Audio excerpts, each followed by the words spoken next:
First of all, welcome. I'm really glad you're here. So today I'm going to answer some questions about pride and unbelief. In a previous video, I talked about how pride and unbelief are the twin roots of every sin. I would also say that pride and unbelief are the twin roots of every form of abuse.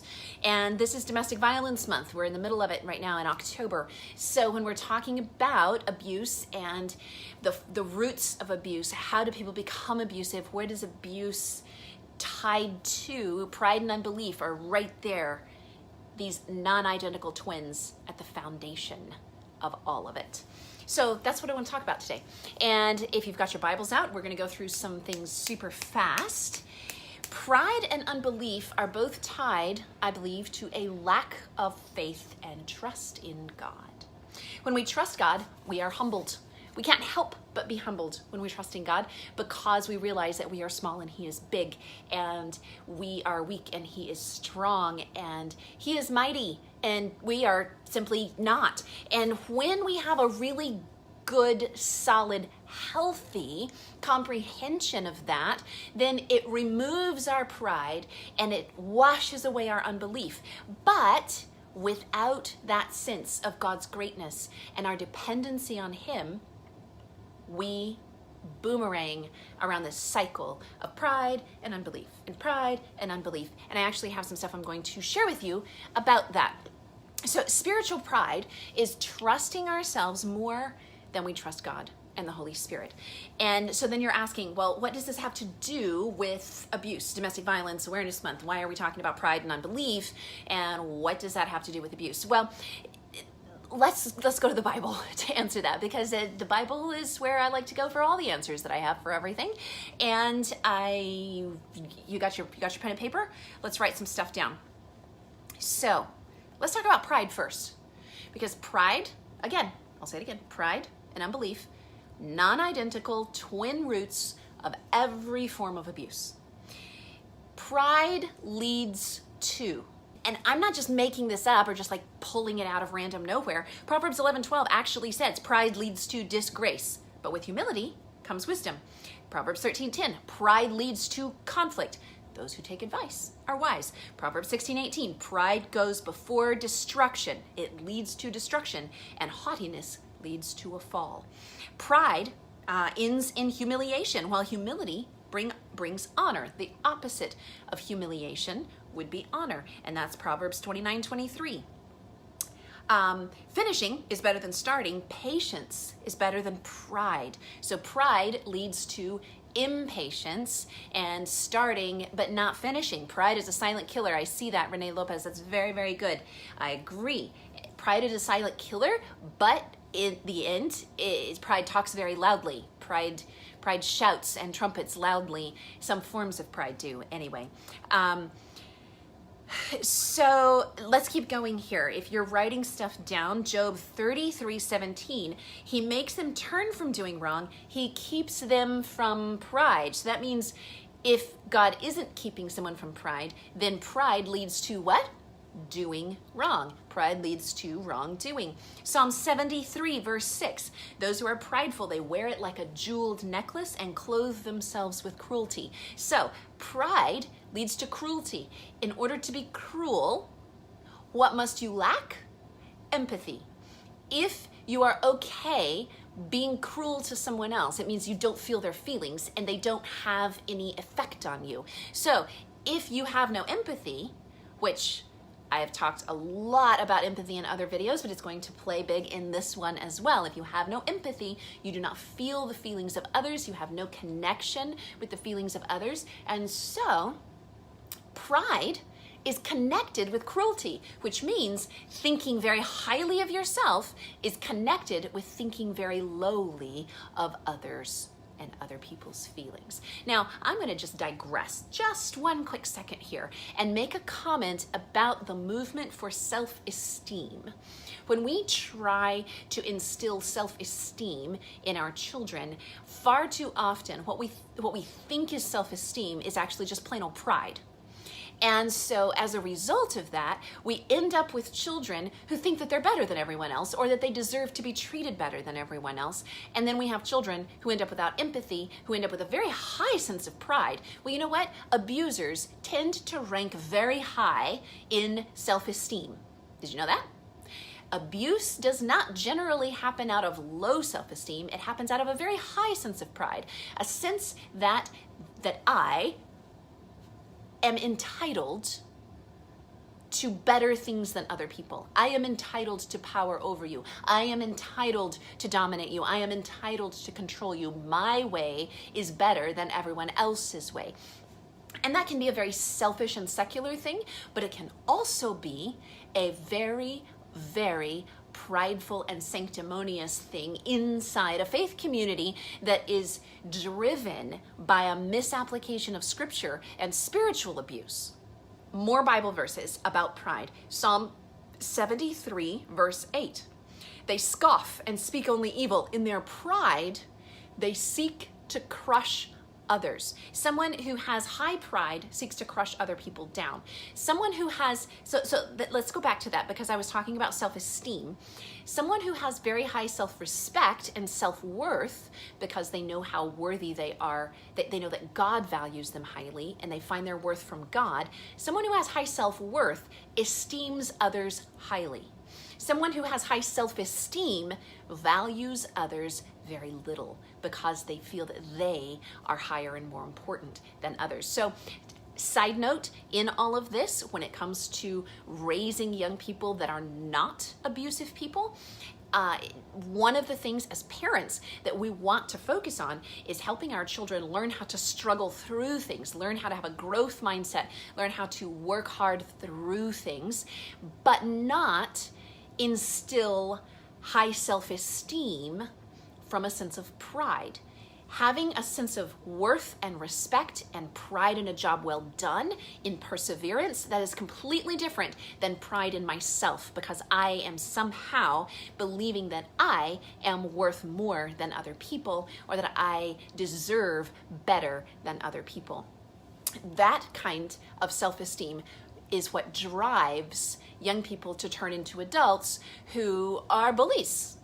Schoolyard bullies, Mean Girls Club, everybody all grown up and still living in the Mean Girls Club or the Schoolyard Bullies Club, because we have lost sight of our value and others' value in the eyes of God as His children, with empathy and connectedness to the feelings of other people, because we are looking at them through God's heart. So another thing, just going right on through here, there's just a couple of other things. Psalm 101 verse 5 says, I will not tolerate people who slander their neighbors. I will not endure conceit and pride. So again, pride brings slander and conceitedness, thinking highly about myself. If you want to compare something in scripture with this, just think of Jesus, who laid himself out at his own sacrifice for the good of others, versus Lucifer, who set himself up on a pedestal and said, I want to be like God. I want to be like the Most High. So you have there all giving and all taking on the opposite polar ends of the narcissism spectrum, Christ and Lucifer. Now, I'm not saying that we should be all giving from the perspective of no boundaries.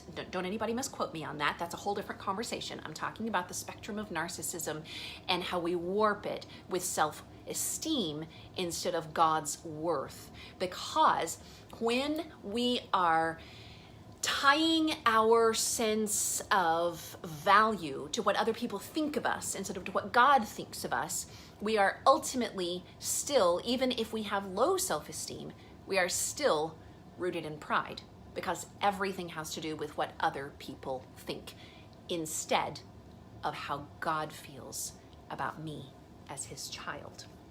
So one last verse here, two more verses or so on pride, and that is, there's one, Ezekiel 16:49. And it says Sodom's sins. Now, when we think of Sodom, we don't usually think of the sin of pride, right? When we think of Sodom, what sin do you think of? You think of sexual sin. Well, funny thing that Ezekiel 16:49 says that Sodom's sins were pride, gluttony, and laziness, while the poor and needy suffered outside her door. That means that the overall sexual sin that we often think of with Sodom was tied directly to the conditions of pride, setting oneself up as deserving more than others, gluttony, setting oneself up as deserving to take more than others, and laziness, setting oneself up as deserving to rest more than others, because if I'm lazy, I expect everyone else to do everything for me. While the poor and needy suffered outside her door, the city's door. And that means that they valued themselves and their entitlement more than they valued serving others who were poor and needy. I would suggest, and this is non-political and non-partisan, this is purely a social climate statement, but I would suggest that in today's world, we could learn a lot about being less prideful, less filled with gluttony, and less lazy as we focus on the needs of the poor and desperate who are outside of our doors. And I will leave you to draw conclusions for how that might apply to your community for yourself. Now, one more, Mark 7:22. We did a whole lot of Old Testament stuff on this, but Mark 7:22 says that all of these things are tied together. Adultery, that's sexual sin. Greed, that can also be sexual sin, but it can be just the greed of lusting after anything, that wanting more. Pride is all about wanting more for oneself. So adultery, greed, wickedness, deceit, deception, lying, lustful desires, again, wanting more for yourself, envy, wanting to take away something good that happens to someone else, slander, pride, and foolishness. All of these are tied together, and that is in Mark chapter 7, verse 22. Proverbs chapter 8, verse 13 talks about how pride, corruption, and perverse speech are all tied together. So that's like nearly a dozen Bible verses right there talking about pride and what pride leads to. Pride leads to, just to recap, disgrace, conflict, destruction, humiliation, wrongdoing, cruelty, crushing others down, slander, gluttony, laziness, greed, foolishness, lustful desires, adultery.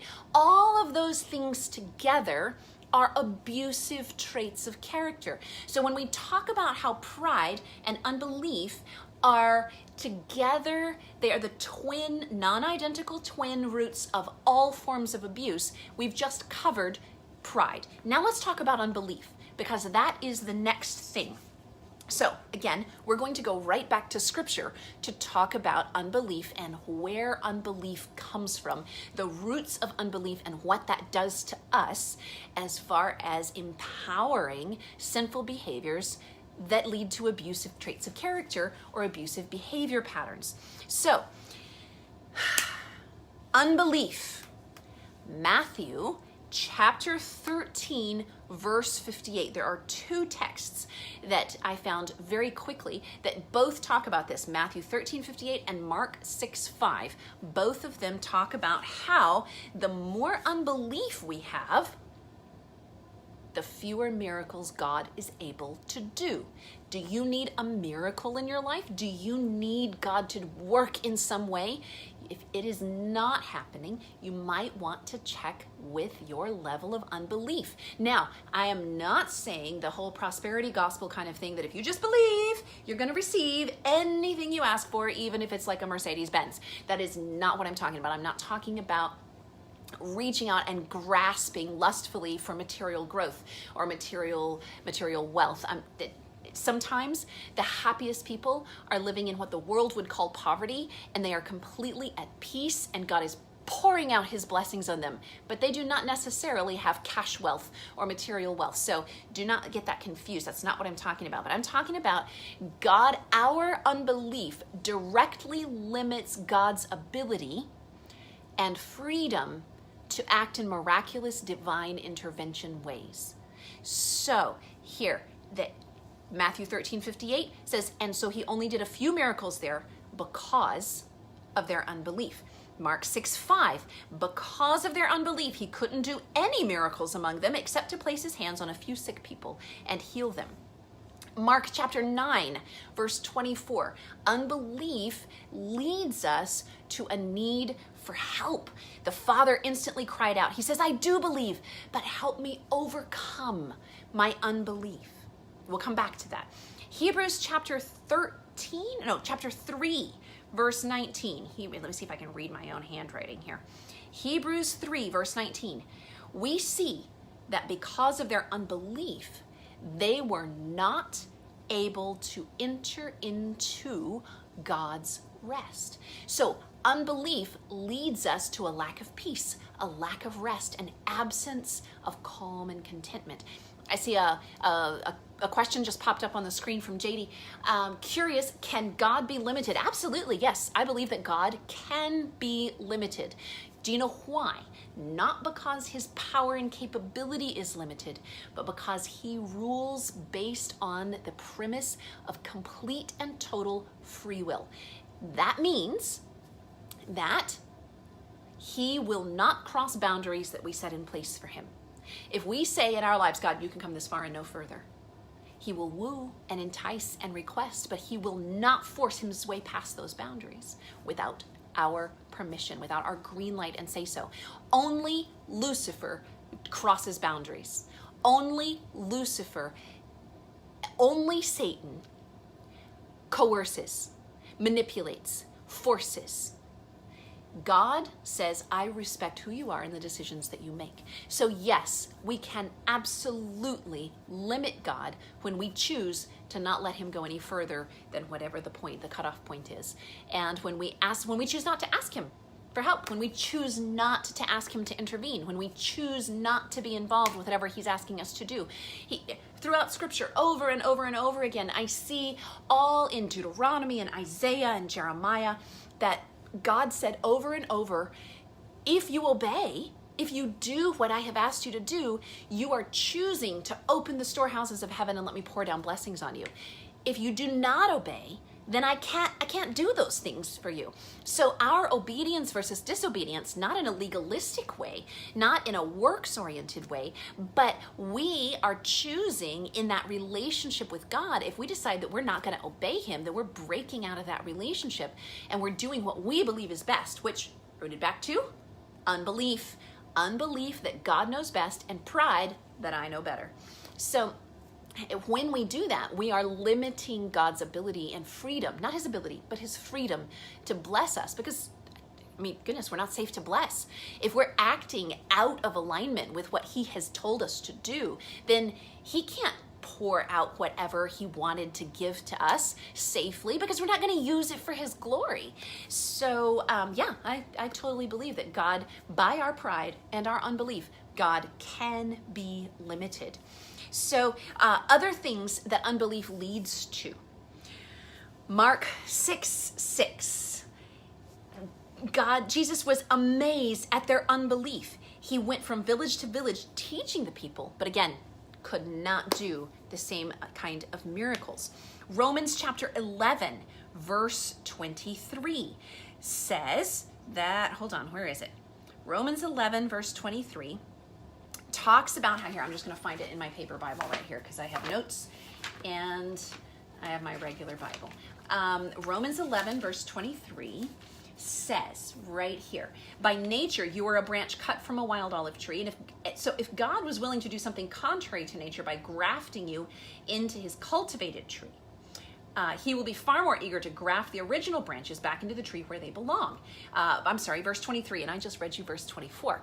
So verse 23, if the people of Israel turn from their unbelief, they will be grafted in again, for God has the power to graft them back into the tree. So the conclusion from that is that if we embrace unbelief, if we choose not to believe God, if we place our pride and our unbelief higher than our faith and our trust, then we are by default choosing to ungraft ourselves from the source.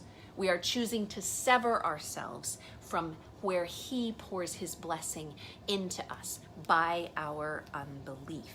First Timothy is another one. First Timothy chapter 1, verse 13. And I'm just going to turn to it here in my own Bible. First Timothy, if I can find it, chapter 1, verse, which one is it? Verse 13. First Timothy 1:13. Even though I used to blaspheme the name of Christ, in my insolence I persecuted his people, but God had mercy on me because I did it in ignorance and unbelief. In other words, the unbelief before led Paul, who was writing the letter to Timothy, led Paul to act in blasphemy and persecution. Psalm 78, verse 19 says, they spoke against God himself, saying, God can't give us food in the wilderness. Genesis 17:17, Abraham laughed in unbelief. And he said, how can I become a father at the age of 100? Oh my goodness, Sarah is 90. She's too old to have a baby. They laughed in unbelief at God's capability. It also, unbelief leads us to believe lies instead of to believing truth. And you can find texts for that in John 8:45, John 5:38, and Luke 22:67. Is it Luke 22:67? Yes, 22:67. Just checking to make sure it wasn't 6 through 7. Luke 22, verse 67. So those right there, all of those, feel free. I hope you wrote some of those down. When I repost this video on YouTube, I'm going to add them in so that it's a little easier to follow.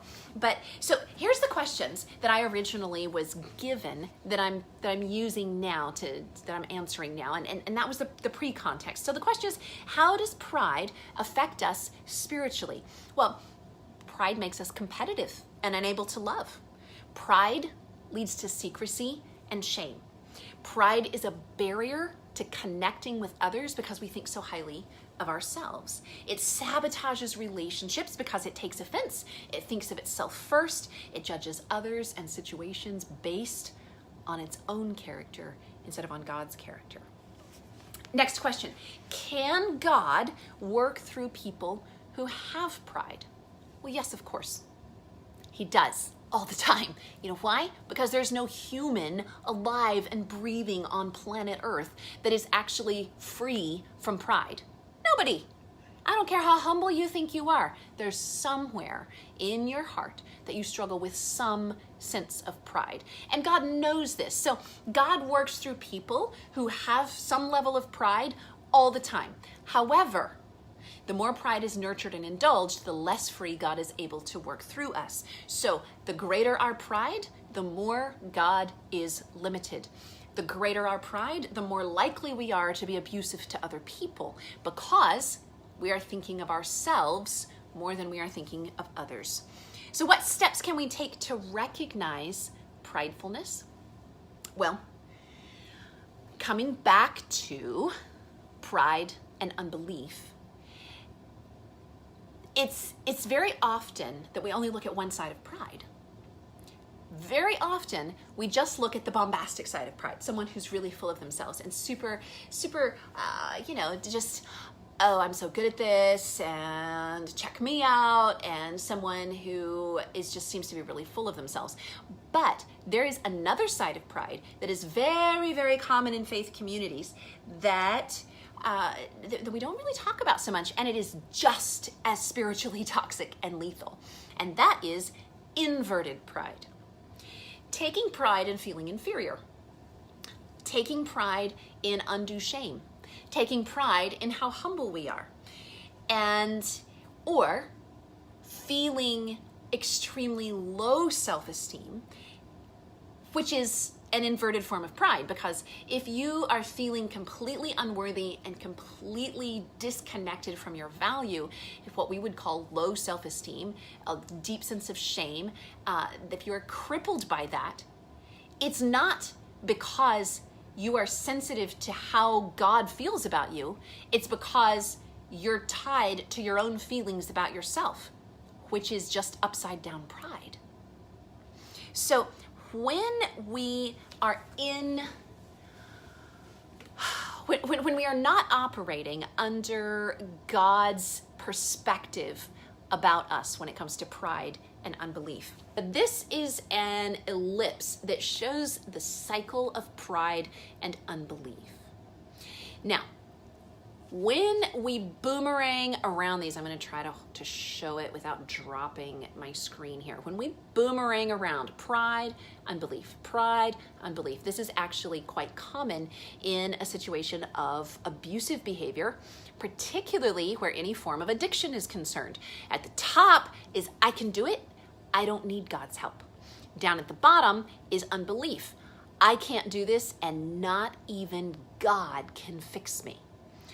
In other words, it's a form of pride because you're still believing that you're more powerful than God. Your problem is more powerful than God, which exhibits itself in unbelief. Now, when you are at the apex of pride, before you slide downhill into toxic shame and unbelief in God's capability to save you, it's very hard to recognize your need at either one of these points, because in pride, you are full of yourself, and in unbelief, you are full of disbelief in God.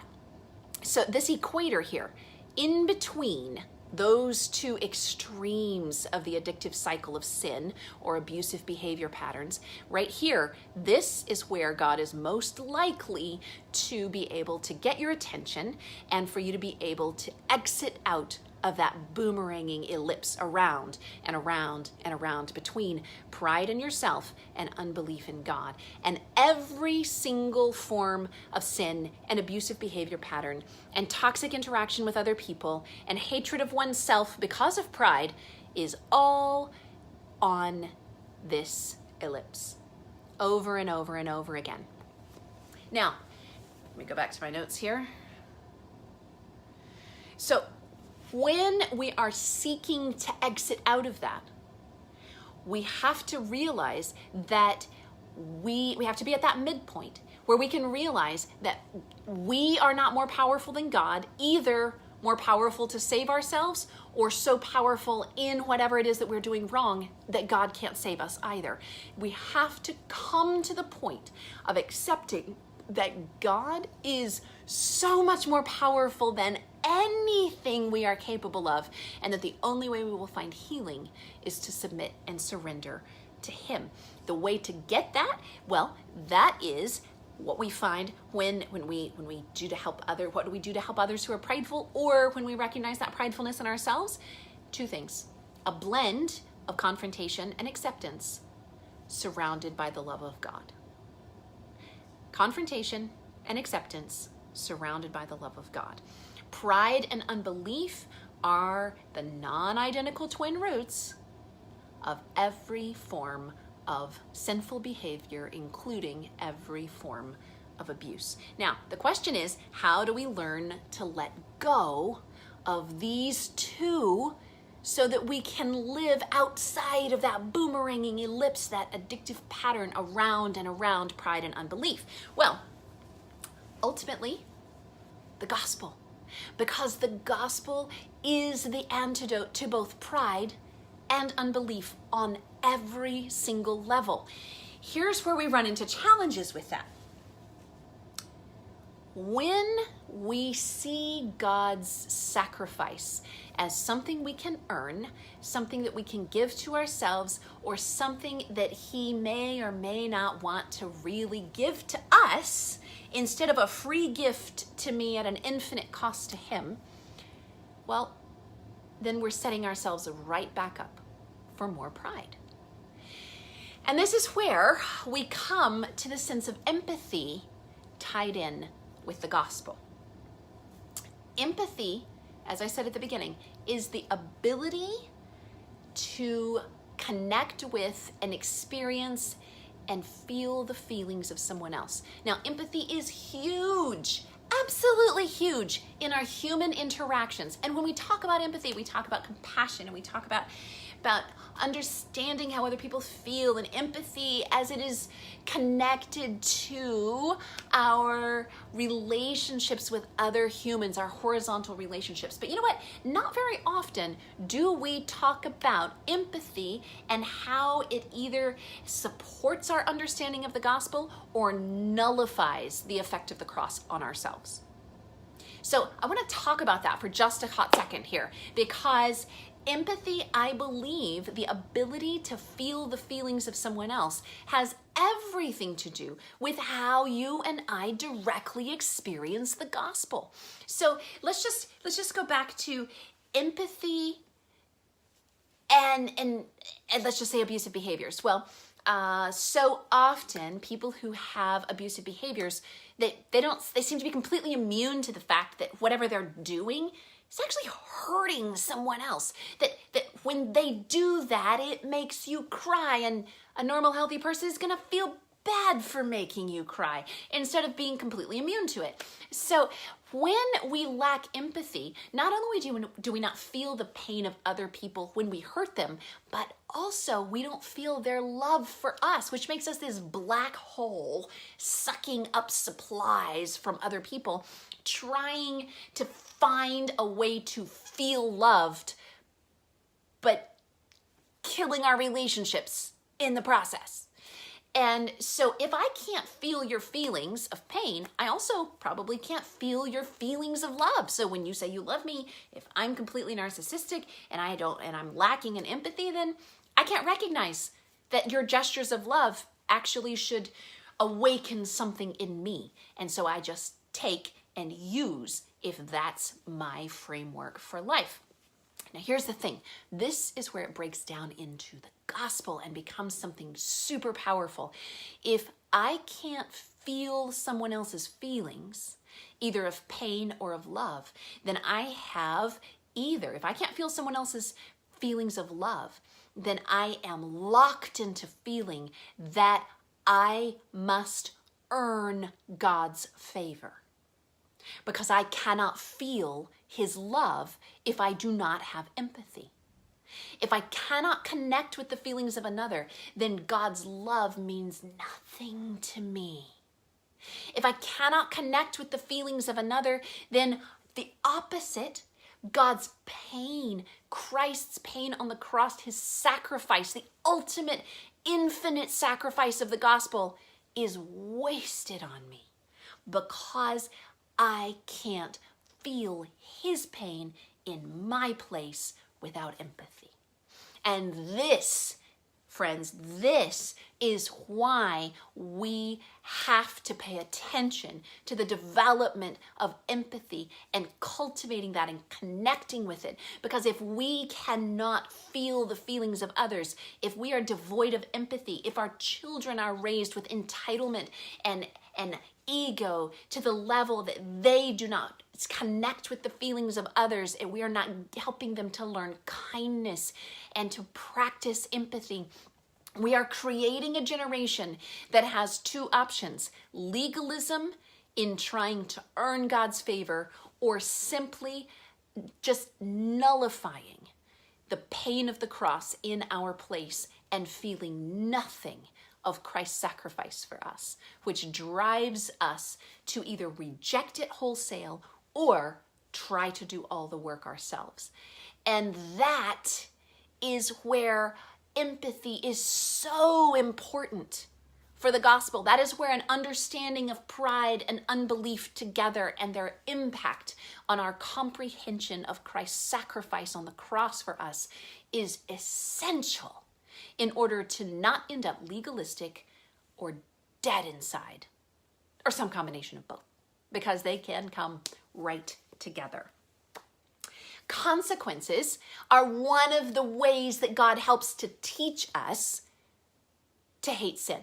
We learn empathy either from seeing someone else's pain or feeling our own. Have you ever had someone else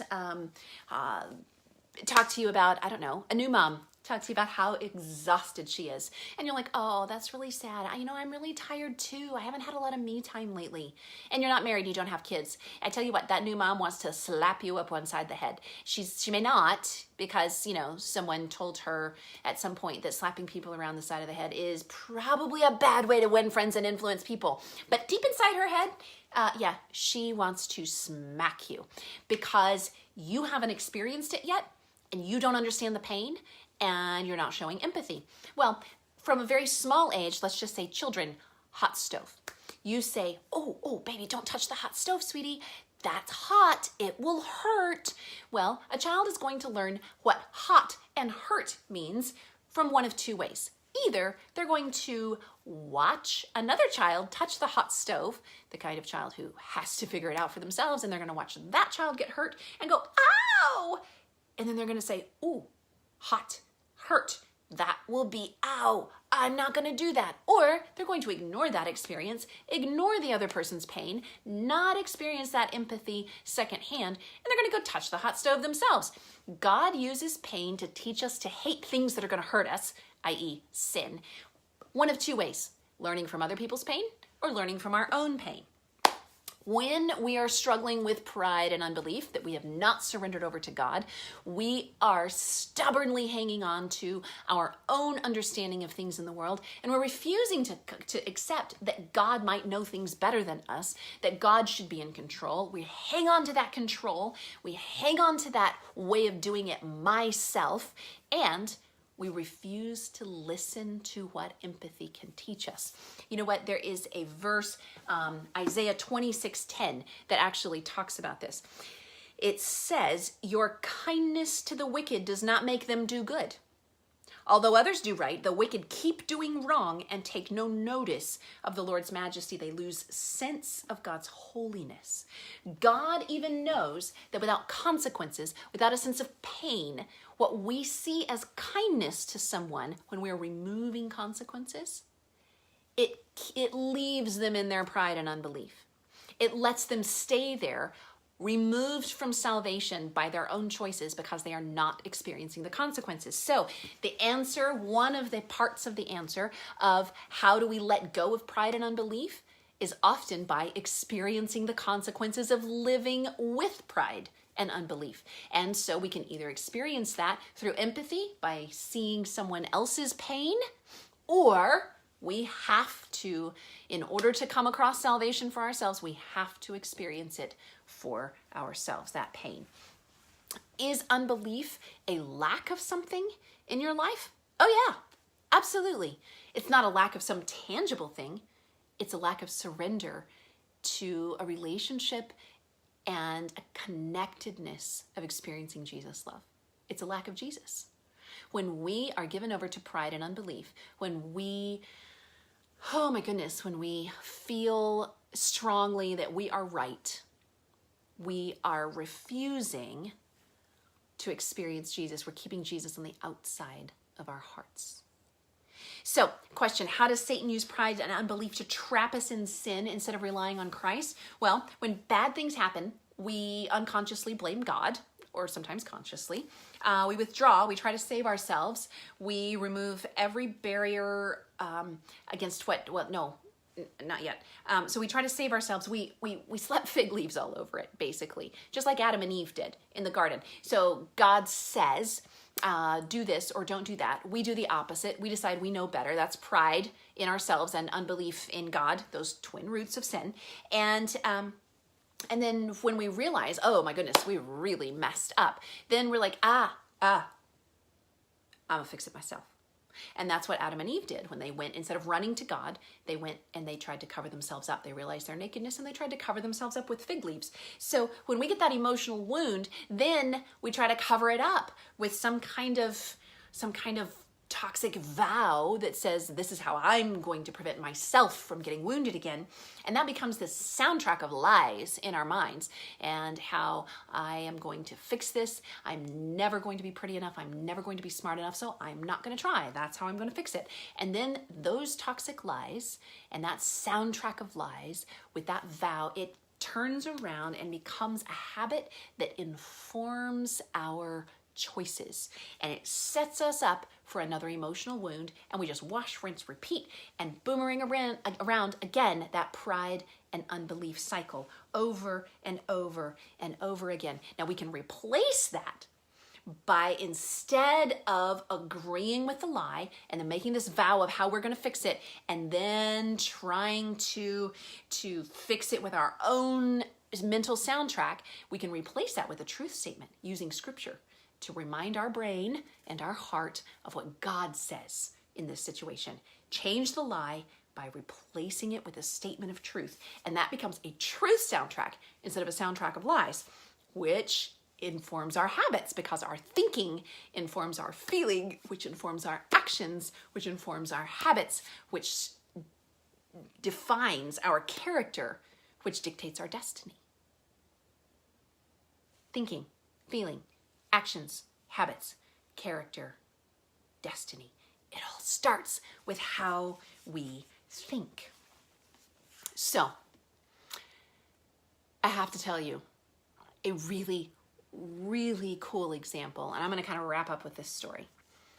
I have to tell you this really cool example of someone experiencing something, experiencing empathy, and choosing to step back from pride and unbelief and handle it in a completely different kind of way. So not long ago, I was working with a group of people who were sharing their stories of how they had overcome abuse. And I was watching a young man who was observing all of these in the group, and person after person shared what had happened to them and how God had led them to overcome, and how they had been impacted and changed.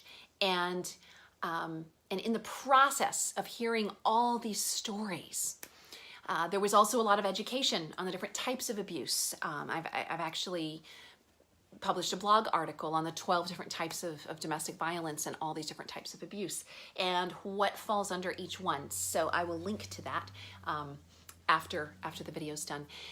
And so there was this young man on the side, and he was watching this, and at the end he came up to me and he says, you know what? I've done some of those things. Not like assault, not physically attacking someone, but spiritually abusing someone, emotionally manipulating someone, kind of emotionally or verbally bullying a girlfriend into doing what he wanted, controlling, dominating. And this is a great guy. You know, it's not like some terrible, abusive kind of personality. But as he was watching and listening to all these stories, he's like, I'm guilty of some of those things. And honestly, a lot of the time, I thought it was how a good man acted. I thought this is how you maintain your masculinity. This is how you get girls to do what you want. And he said, you know, I'm wondering, maybe I should go and look up some of those people I used to know and ask them if I ever treated them that way. And I just about fell off my chair. Because here is a young man who heard stories, who was listening to things from the Me Too movement, from Church Too, things that had happened to vulnerable people in a faith community environment. And you know what?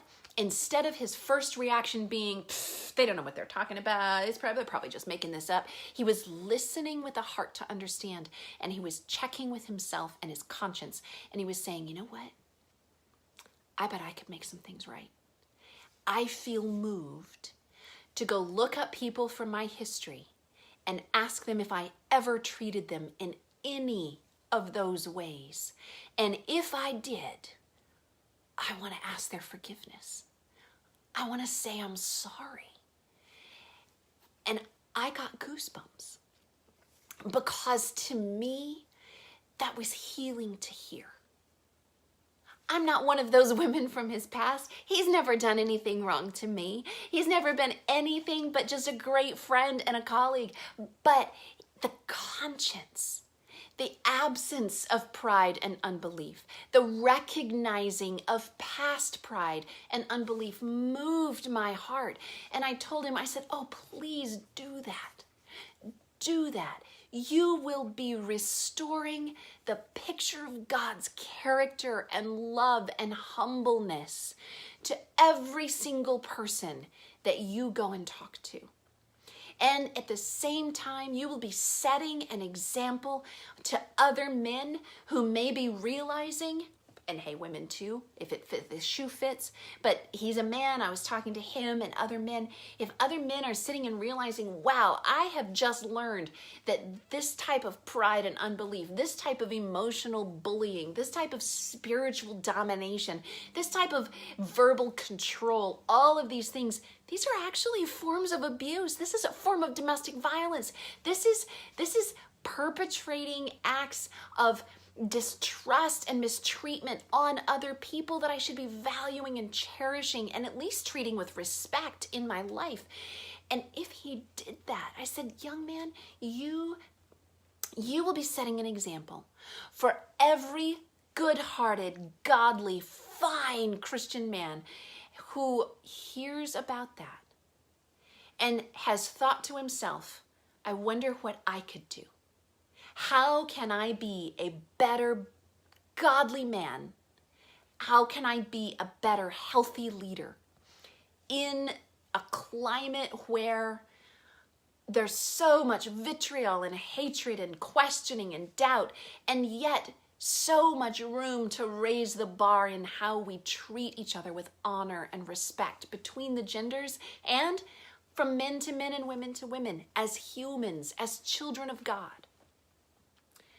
So I don't know what he's going to decide to do, but I know that it was healing to my heart to hear him listen to stories of survivors of domestic violence and internalize that and say, for him to walk away as a man who had just heard those stories and say, I want to go make sure everything in my history is right, because I'm pretty sure I've made some mistakes. And I didn't know any better then, but I know better now.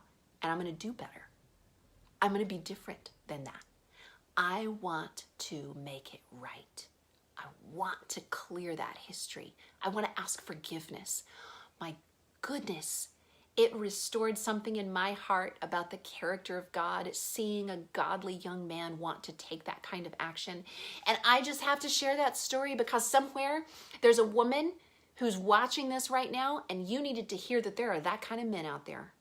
There are good, amazing, spiritual, godly men who want to do the right thing and who are committed to that. And somewhere, one of you watching, or a dozen, or 100 of you watching, needs to hear that those men exist. And for some of the men who are watching, who've wondered, what can I do?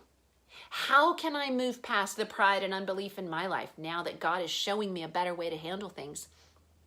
And that's your example. That's a simple example of a way that you can be a different kind of man in today's world, in today's society. And so, you know what? I have to leave you with that story because it had such a profound effect on me. I believe that the choices that we make, either the choices to do better when we learn better, or the choices to ignore what we've learned and just keep the status quo. I'm going to stay prideful. I'm going to stay unbelieving. I'm not going to change. Or say, hey, God has spoken to my heart. I am going to seek to make things different. Those choices, the things that we have to do with our future path. That is why Joshua 24:15, that Joshua said, choose you this day whom you will serve and what path you will walk. Not because, oh, you're going to die tonight. Not because Jesus might come in the morning and you won't be ready. Not out of fear. Not out of this whole doomsday kind of thing. But because every choice you make, the ones you think don't matter, every little choice, it shapes you into the kind of person who is either trusting and believing in God or the kind of person who's filled with your own pride and unbelief. Every little choice you make to accept or reject, a call to do better once you know better, a call to change how God is working in your heart and respond to that. Every one of those little choices shapes our character.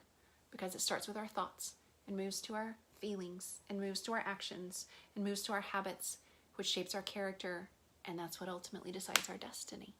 So our thoughts, our choices, they're important, and they're important right now. Not tomorrow, not next month, not 5 years from now, not after you've had all the fun. They're important right now because they're shaping the person you are. And that is a really big deal.